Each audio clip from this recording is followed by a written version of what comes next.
Mary Chastain has a full-time job caring for her husband Charlie and brother-in-law Oscar. I'm 78 and he's 89 and he's 90, and we don't deserve this. Both vets of World War II, the Chastain brothers know what it means to fight, but in their weaker days, it's Mary who's doing the fighting. Her enemy is the government shutdown. Mary isn't alone in the battle. In front of a memorial for those who gave everything for their country, the American Legion National Commander rallies his own troops. It is an embarrassment to our nation. It is a cruelty to veterans and their families. Offshore Monday, the 29th of October. The spring weather's coming. You're going to start seeing the tornadoes through Tornado Alley and through the south.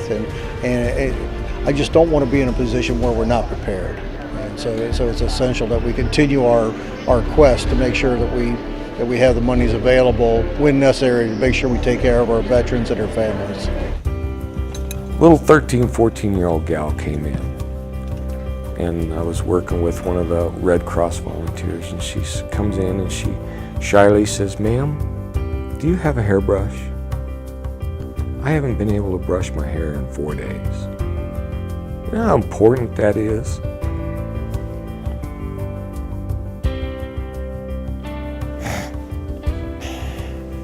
To a 13, 14-year-old girl to have a hairbrush, it hits right here. This is another example of why the National Emergency Fund is so essential to our organization. The System Worth Saving program began approximately the same time the VA started hospital construction on projects in Las Vegas, Orlando, Denver, and New Orleans.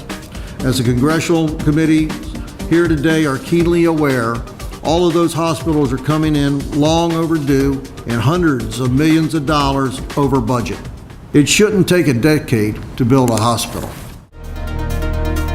The allegations of the secret waiting list at Phoenix Department of Veterans Medical Center that are now being investigated, along with the 40 or more patient deaths, have rocked the veterans community. While we wait, officials in VA Central Office are preventing hospitals from being transparent during a crisis. While we wait, veteran suicides continue to plague our nation at a rate of 22 per day, with no clear strategy from VA on proactively addressing suicides. There needs to be a change, and that change needs to occur at the top. Veterans groups have exploded in outrage. The American Legion has demanded Shinseki's resignation. These are just unacceptable things that have come about that led us to this decision. Bonuses going to these failed leaders, the directors of these hospitals continue. Pittsburgh with the Legionella breakout in 2011. The director not only wasn't fired, he was given a $63,000 bonus, and there's hundreds of thousands of dollars being given to these directors when they fail. Well, we will see if Eric Shinseki survives. The people who know him predicted he would do the right thing out of a sense of duty. Today, Shinseki stepped down. What we're going to do at this particular location is set up a Veterans Crisis Command Center.